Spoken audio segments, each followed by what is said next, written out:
The following program contains strong sexual content. Viewer discretion is advised. Today on Dr. Phil, her daughter calls her a hypochondriac. I had cancer of the throat. The fact of the matter is you had a benign tumor removed. I believe that I was healed miraculously. But she's just sick and tired. You judge everything that I do. What have I done that you don't want me to see my grandson? Of being rejected. You're very hostile towards me right now. I have grandparents' rights, and I am not a psycho. Let's do it. Why don't we stop all the drama, stop all the fighting, and let's go get you better. Here we go. Have a good show, everybody. If I can help get this family back on track, are you willing to do that? Ready, free, take. This is going to be a changing day in your life. Go, Dr. Phil.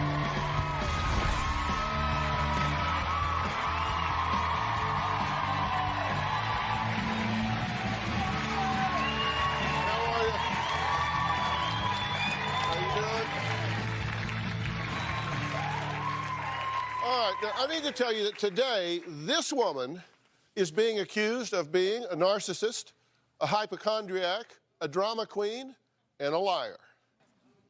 The person making these claims, her daughter.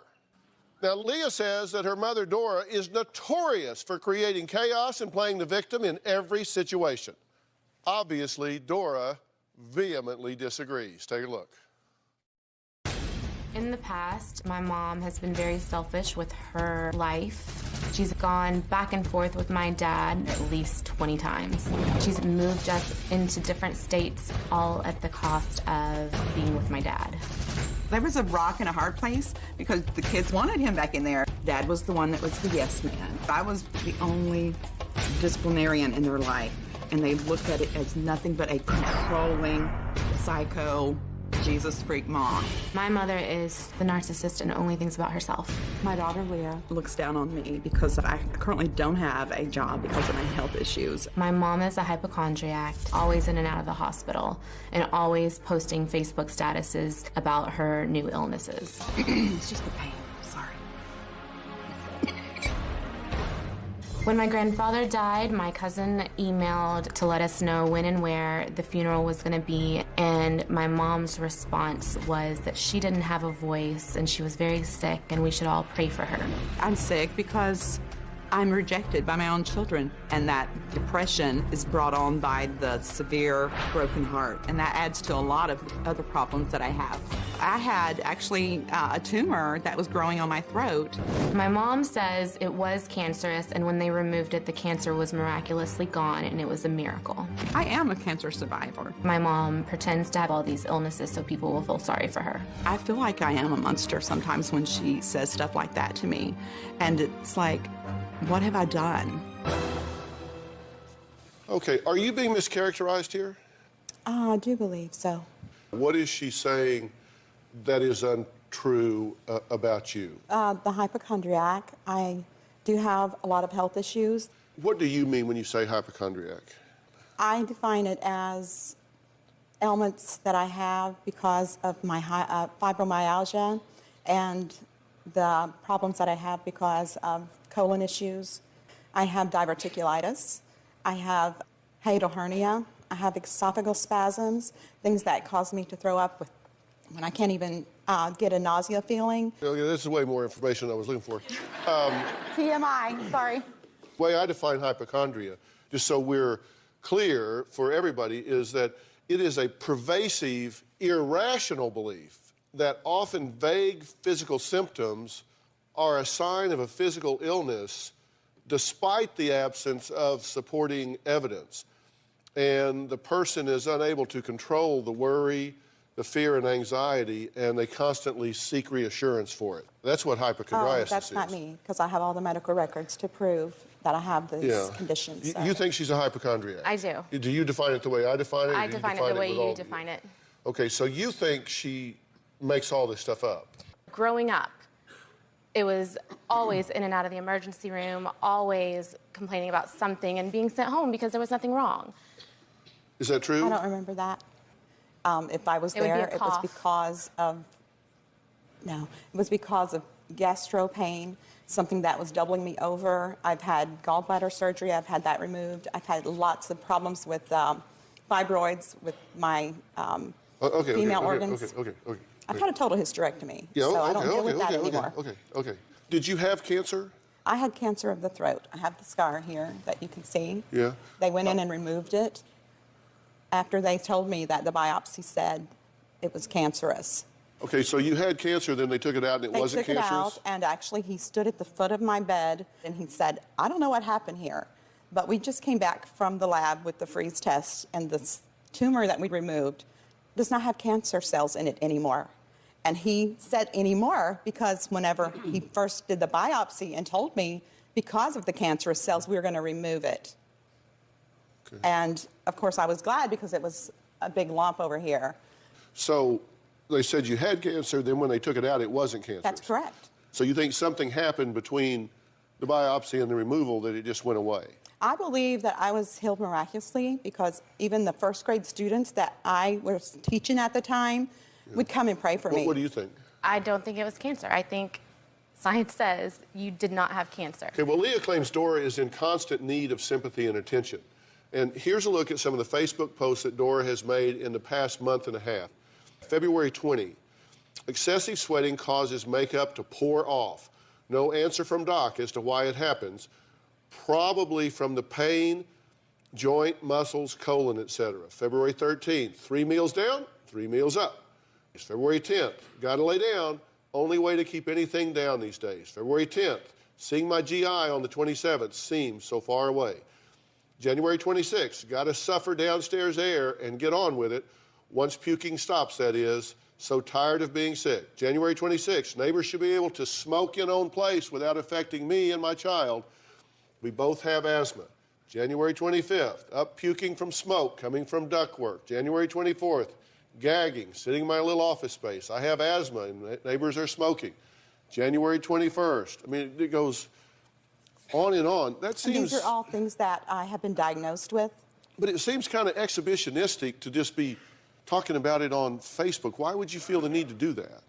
Actually, I was hoping that it would open up some windows or some doors so that my children would realize that I am not in good health. We were blocked from your Facebook. We didn't even see Fibromyalgia any of is that. a disease or But a you blocked condition. them from your Facebook. They blocked me. We've both blocked each other. And she has... But they can't see it because they can't get on there. So how did they know that? Well, we got on there. Okay. I didn't get any of that. I have got esophageal spasms, and I've had those for probably since the first of the year. Okay, I had I'm to not- borrow I didn't ask you wardrobe. about your esophageal Okay. spasms. What I'm That's curi- what the throwing up is from. Okay, thank you for that. Thank you. All right, Leah says her mom takes no responsibility for anything, including stealing her identity. Take a look at this. My mom always blamed everything on my dad, that it was his fault that we didn't have good credit. There were so many times that we had to move because of not being able to pay the bills. That put me in a bad pickle because my credit and his credit were scored together.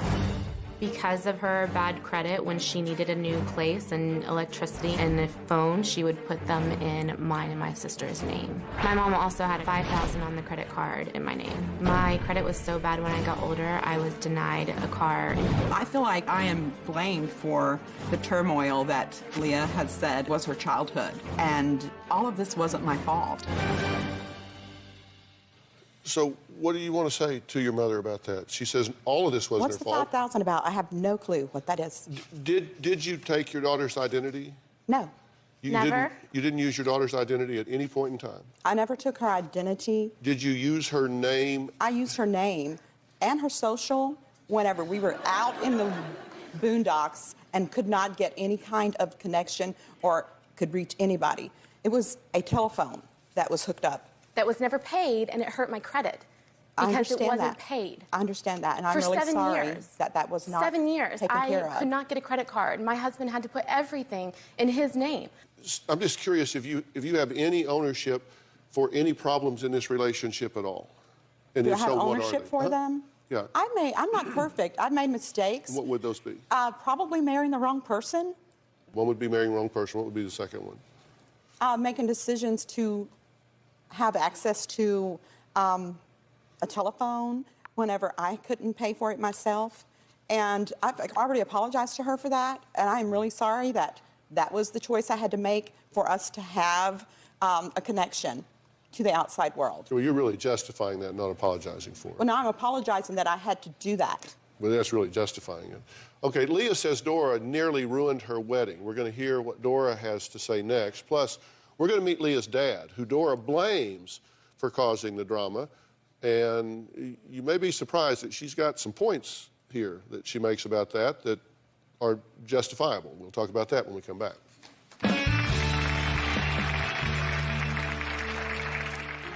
Leah called me in tears because she didn't want to have to choose between me and her mother as far as who was going to get to come to her wedding. When my mom finally decided that she was going to come to the wedding, she insisted that she had a police escort. As she was growing up, Leah was mad at me because I'm the disciplinarian and the Christian modest mother, and I just didn't feel like she needed to expose herself.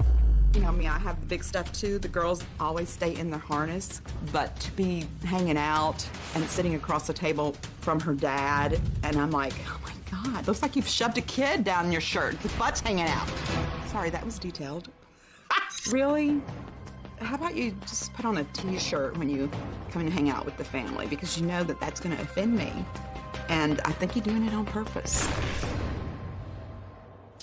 Well, that was Dora saying her daughter Leah knows exactly how to push her buttons. Now, my good friend Troy Dunn has 2 daughters, 8 kids altogether, and he stopped by with a little experiment to find out why these 2 don't see eye to eye. Let's take a look at that first, then we'll say hello to Troy, and then we'll talk some.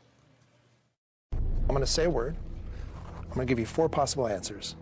Me, her, neither, or both. About you and your daughter, okay? All right. Drama queen. Both. Her. Vengeful. Her. Dishonest. Her. Insensitive. Her. Both. Manipulative. Both. Her. Jealous. Her. Forgiving. Me. Patient. Me. Peacemaker. Me. Victim. Me. Both. Well, joining me is Troy Dunn, who you may recognize as a locator, and he's been involved in bringing together over 40,000 families across time. You've been listening to what we've talked about up here so far today. What does that say about what you've seen? You know, I have words that I call nuclear words, and these are words that have more power than other words in the English language. Dora throws around nuclear words like cancer and cancer survivor. Now, I don't doubt that there might have been a miracle in her life. I'm a Christian man, I believe those things happen. But the bottom line is the doctor said it wasn't cancer. Now, as the father of a 15-year-old girl who's a cancer survivor and has battled for 7 years and gone through chemo and all those things, I think I speak on behalf of a lot of families of cancer survivors. It's a little bit offensive that you use that term so lightly. I think of cancer as a nuclear word. So I think at some point they're going to have to start speaking a more honest language to one another if there's really going to be any progress made in their family. What do you want from your mother? I want you, when you speak to me, to speak like a normal person, not be so dramatic, and not always throw something out there about you and what you're going through. Ask me how I'm doing, how my kids are doing, instead of saying, oh, I hope you guys are doing fine. My leg is broken. Nobody asked, but it's broken. Just thought I'd tell you. And you've never said your leg is broken. I know that, but you've said things like that. Oh, I did have a broken ankle once. I don't doubt that. Do you hear what she's saying? Yes. Do you think that you are, as Troy just mentioned, what he said is, listen, I've lived with a precious little girl that has fought a cancer battle for 7 years, and for you to put on the T-shirt and wave the flag's a little offensive to my sensibilities when you had a benign tumor removed. It was benign after the lab test. I think there was a healing. The fact of the matter is you had a benign tumor removed. True? Yes, but the cancer was there, proof on the medical records. You had a tumor removed, correct? Yes, that had cancer cells in it. You had a tumor removed, correct? I did. And it was benign? No. It was not benign whenever they did the biopsy, sir. Okay, you had a tumor removed, correct? I did. And they took that tumor to the lab. That is correct. They froze it. And it was benign. And he came back and said, we don't know what happened, but it is no longer cancerous. Okay. You had a tumor removed. Correct? I feel like you're belittling me. No, I'm asking you a factual question, and you're wanting to embellish the answer. But the facts are, you had a tumor removed, they chopped it up, and it was benign. That's the fact, correct? That is a miracle, and I'm so glad. My father had cancer and had to go through all the radiation. My sister had the same cancer of the throat. So the fact that mine was a miracle healing, I believe that. Do you think it's at all unusual that without me asking about one single disease or disorder, that you told me about 12 or 13 disorders you had without me asking about a single one? Well, because I am not a hypochondriac, and those are real diseases and real issues that I have, sir. Okay, now answer my question. Do you think it's at all unusual that without me asking about a single one, you told me about 12 or 13 disorders that you have without me ever even asking? Yeah, because she needs to know this is truth. This is not just something I'm making up. Okay.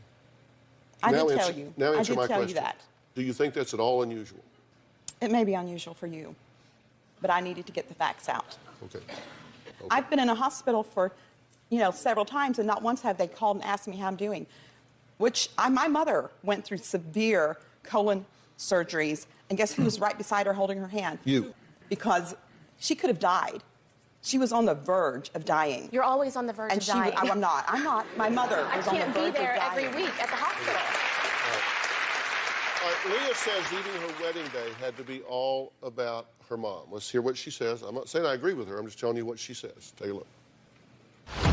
2 days before my wedding, my mom called to tell me she put a restraining order on my dad, and I had to choose who I wanted to be at the wedding. Leah called me in tears because she didn't want to have to choose between me and her mother.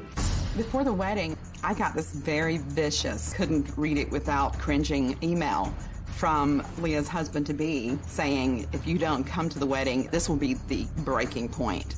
And it was full of that bomb, and I felt very threatened to not come to the wedding. My mom wrote back and said, whatever you want, you're the greatest son-in-law ever, and I will be there for my daughter. When my mom finally decided that she was going to come to the wedding, she insisted that she had a police escort. The topper for the wedding was that my mom didn't get us a card or anything. I wanted to be able to put money in the card to help pay for her wedding dress. Russ didn't have the money to put in the card, so the card was left in the vehicle. My dress only cost $300, so all I asked was $150. I feel like I'm being blamed for something that was Russ's fault. Typical mom behavior. We're going to take a break. We're going to add Dad to the conversation next, and then we'll talk about that situation. We'll be right back.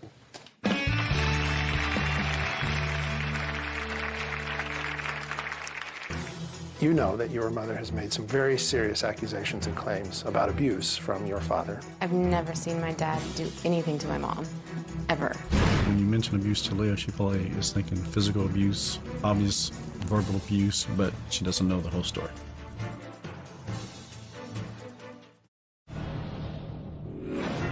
After their second divorce, my mom would tell us that my dad beat and raped her against her will. She's always blamed everything on my dad, that it was his fault that we didn't have good credit, and it was his fault she had to put things in our name. That did not seem believable to me. I don't think that my dad was abusive or manipulative. Well, Dora has been married and divorced twice to Leah's dad, Russ. Now, Dora says there were things happening behind closed doors that Leah doesn't know about. I sent Troy to talk with Dora and Russ to figure out what really was the truth and what the daughter just might not know about. When I asked Leah if in her entire childhood, if she ever saw any signs of any form of abuse, her answer is absolutely not. And that's because I protected them from what happened behind closed doors. When you mention abuse to Leah, she probably is thinking physical abuse, obvious verbal abuse, but she doesn't know the whole story. And the whole story is? In the bedroom, there was sexual abuse. And that's what she doesn't know? Yes. There was stuff that I did that I never wanted anyone to know about. And I've forgiven him, but I haven't forgotten. And I know it was from the stuff that he had watched, except that anything that is torturous in the bedroom to a woman or a wife is wrong. If that's true, which he's admitting was, why did you keep coming back? Because I believe that nothing was impossible with God, that eventually he would get the help that he needed and our marriage would work and our family would still be together. So you were spending money on porn? Yes. Instead of what? Rent, bills, things like that. The normal stuff that you're supposed to be paying on. What are some of the effects of the financial distress that put on your family? It was devastating because we were moved from one place to the other because of lack of payment. Do you regret dragging the children in and out of this relationship 20 to 50 times? I do at this point because I have been held back from seeing my grandchildren, and the irony of the whole thing is he has gotten to see them, and most of the reasons why that I can't see them is because of his things that he did. She's saying you were the source of the turmoil and the chaos in the home. Is that true? I would say I was a major contributor to the turmoil. It's your fault. Yes. The reason you don't see the grandkids or me is completely separate from you and Dad. It's because I cannot have a relationship with you. I can't. I don't, it has nothing to do with Dad.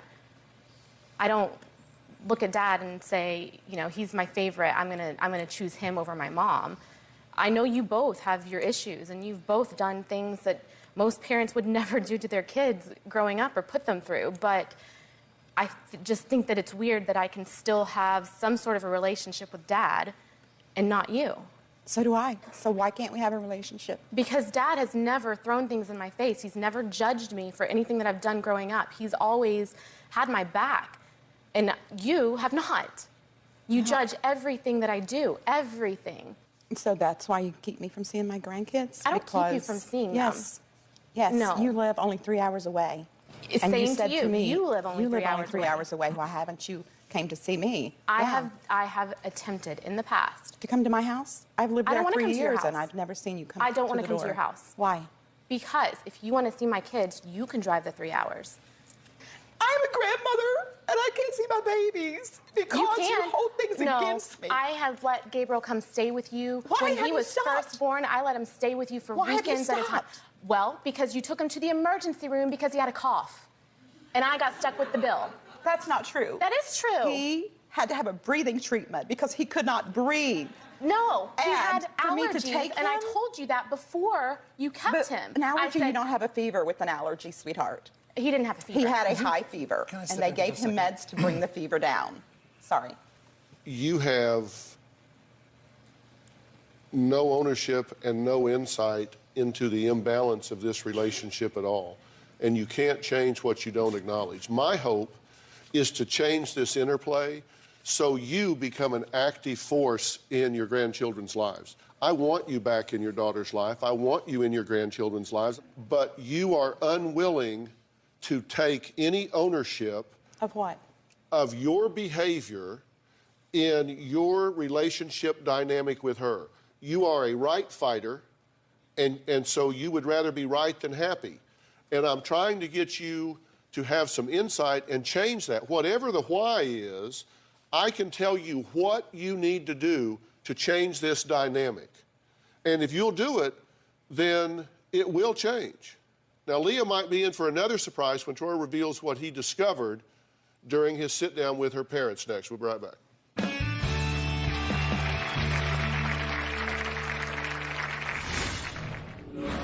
Do you still, on occasion, have physical intimacy?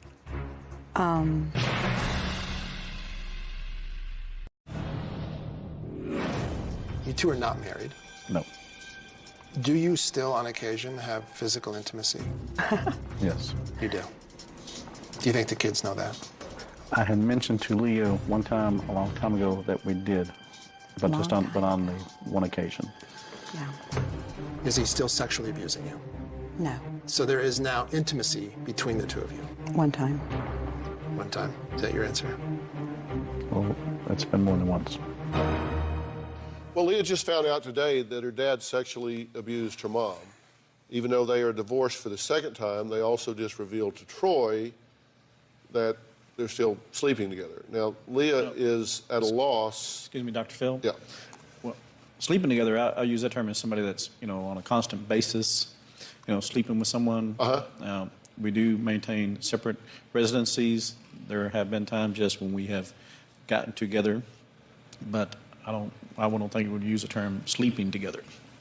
Dr. Phil, I don't know if you're aware of this, but in addition to being married and divorced twice, they have broken up and gotten back together. We tried to figure this out between 20 and 50 times. Is that right? Well, I don't write on the calendar every time, but That he gets caught with porn, Sorry. So it seems like there is still something inside of all this craziness that has the nucleus for the potential of maybe a family. I read a wonderful book recently. It's called Life Code. Have you heard of it? And because I'm hoping that yeah, I'll get you a copy. It's fantastic. But there's a section in there that I really, in fact, my copy is all marked up with pen and marker. But there's a section that talks about if you're going to take a second chance, or in your case, a 51st chance, and trying to rebuild something better, that it talks about a negotiation process. Which I don't know if Dr. Phil agrees with me that that is a possibility at this point, but I'm a guy that loves to reunite families, and I still feel like there's something here under all of this manure that could be pieced together to be a family with a husband and a wife and a mother and a father and children and grandchildren. But it does seem like a whole new deal has to be structured. And I think it starts here between you two. If you are willing to change some things, you could begin healing this relationship. Mm-hmm. I have already told her that I wanted to ask her to forgive me for ever saying anything that was offensive to her as far as her lifestyle and what she does with her life. There were just times that I was just shocked. And as a parent with a child that grew up in church with you, to see some of the things that she has on her Facebook page, okay, wait a minute. It just blows my mind. I'm not changing it to me. No, you couldn't go through one sentence without shifting in to criticism. You got halfway through a sentence and said, I told her that I wanted her to forgive me some things. It's just that I have, and then you started criticizing again. Well, I was offended, okay? Okay, but that's and not... I'm sorry, and I've already told her, I'm sorry that I was offended by that. You are an adult. You can live your own life. Please let me get past this and let me see my grandkids. I haven't done anything to not see my grandchildren. Well, I think that's her decision, and she thinks otherwise. Are you willing to change some things so she does trust you emotionally?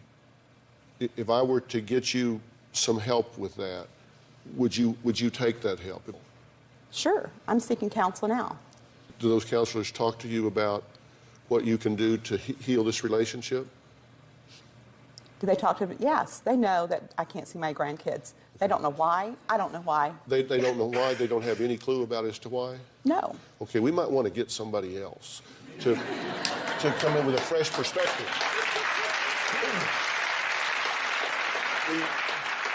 We might want to get somebody with a fresh perspective to come in and maybe give you some fresh ideas to think about this. You think? I don't know what I think right now. Okay. I just feel like a victim, so go on. This is, okay. No, this is true. I know came it's to the true. show I know you feel like a victim. to get resolved the issue that But you have with me. what he's saying is, wouldn't you rather and I don't know talk what to the someone? issue is, dear. What is your side? What have I done as a grandparent that you don't want me to see my grandson? Okay, I don't need to be here love for on. this. You can just replay the tape because, I mean, you're discounting what I'm saying because you're very hostile towards me right now, so you're not going to weigh what I'm saying. I'm hurting, sir. Yeah, I understand. I'm hurting. Yeah, I understand. I have grandparents' rights, and I am not a psycho. What I'm telling you is that I have said to her that I think you are a grandmother with a good heart and a lot to offer these grandchildren. What I'm telling you is that she fears you emotionally because she thinks that you are toxic in the way that you come at her and that you are oversensitized to physical syndromes and symptoms. as evidenced by the fact that she thinks you overreacted and took her child to the emergency room. And she's saying, look, I just want to have a more relaxed relationship where you can be with the kids and not be taking my inventory and judging my parenting, my values, my lifestyle. Can we just be together and just kind of love these kids and leave all those other issues aside? And that if you will do that, I think we can start taking small steps towards healing this relationship. Now, those are constructive suggestions with verbs in the sentences. And if you will hear that, you can change this dynamic, and those kids will be back in your life much sooner than what you've been doing. Hear that and do with it as you will. Coming up, my next guest likes dating younger men, but her daughter says she thinks it's disgusting, and more importantly, she thinks it's dangerous. We'll talk to them when we come back.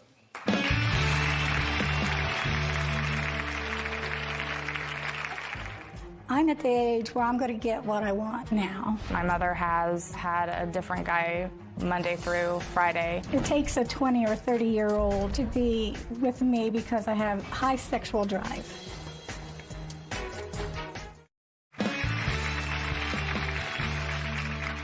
Today we're talking about misbehaving moms. Now, my next guest wrote in because she says her 61-year-old mother's sex life is getting out of control, in her opinion. She says it's just plain inappropriate, in her opinion, and that her mother is misbehaving.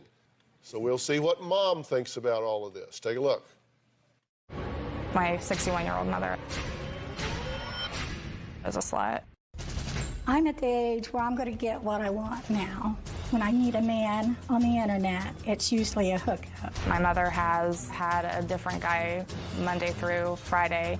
I met up with a 29-year-old man, and he became a friend with benefits. He'll come over, have sex with her, and leave. I think you're jumping too fast to too many different guys. You should just take it slow and age appropriate. What's age appropriate to you? Me, at the very youngest, 40. It takes a 20 or 30-year-old to be with me because I have high sexual drive. I'm pretty sure none of my friends have dated as many guys as my mother has. After being on the dating site plentyoffish.com for 1 week, I received 50 or more messages. The age range of the men were 23 to 55. I didn't realize that I was in such demand at my age. She'll be on the computer for hours and tell me about at least 6 or 7 different guys emailing her right then. He's hot.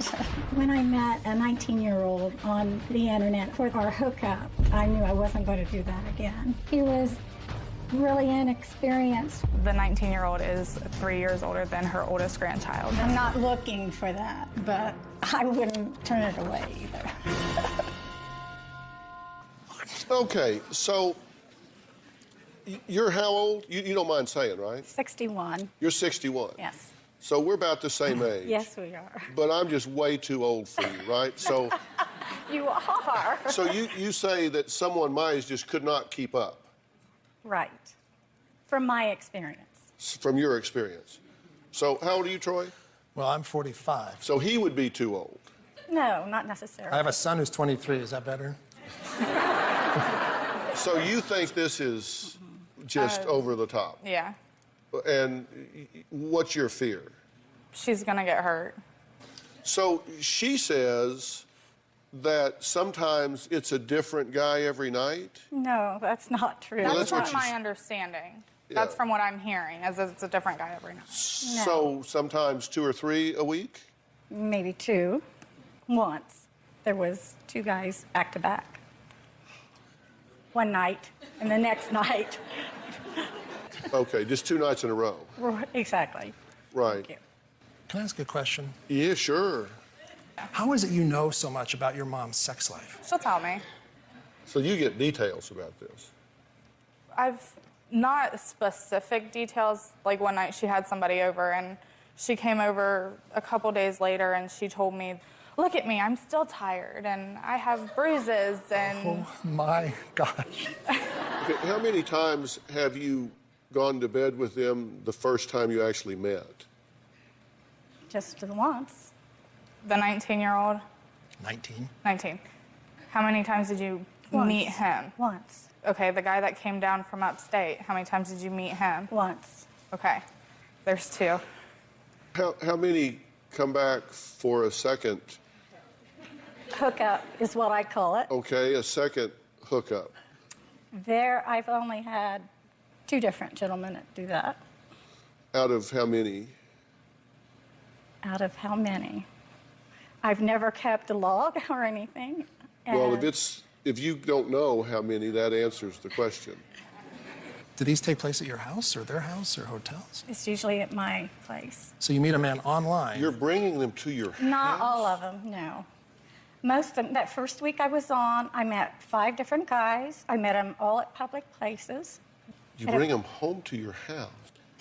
Wow. I'm trying to be as careful as I can. Oh, I can see that. Yeah. So, is she making any mistakes here? I'm going to tell her what I think when we come back. We'll be right back.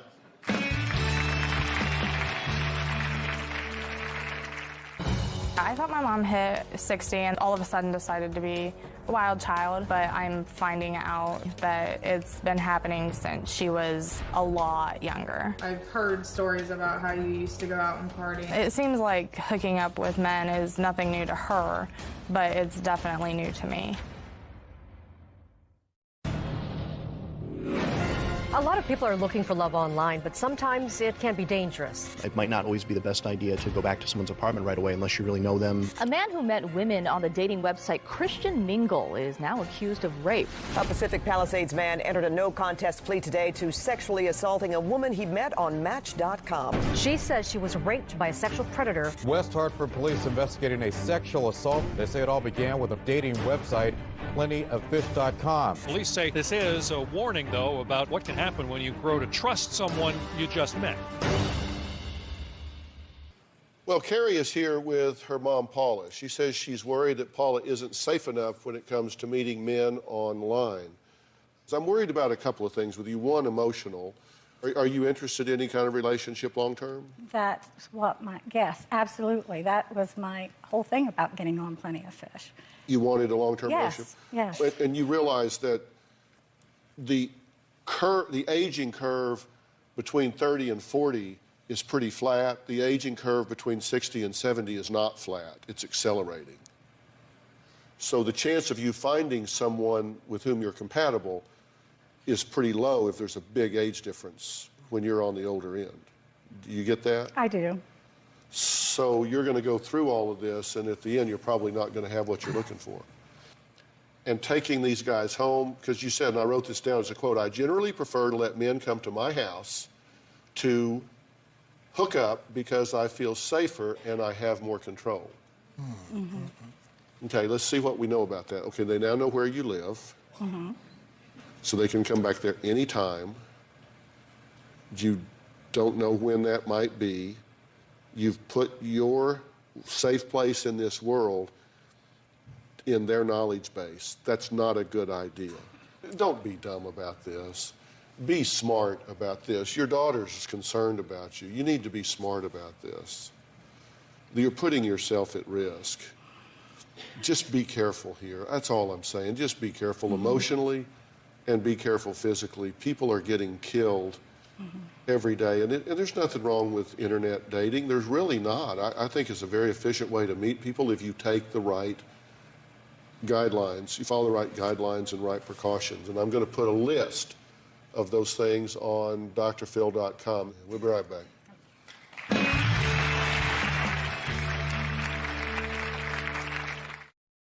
Well, I want to thank all of my guests today, and a special thanks again to my friend Troy Dunn. And be sure to log on to drphil.com for more steps about how to stay safe online, and we will see you next time.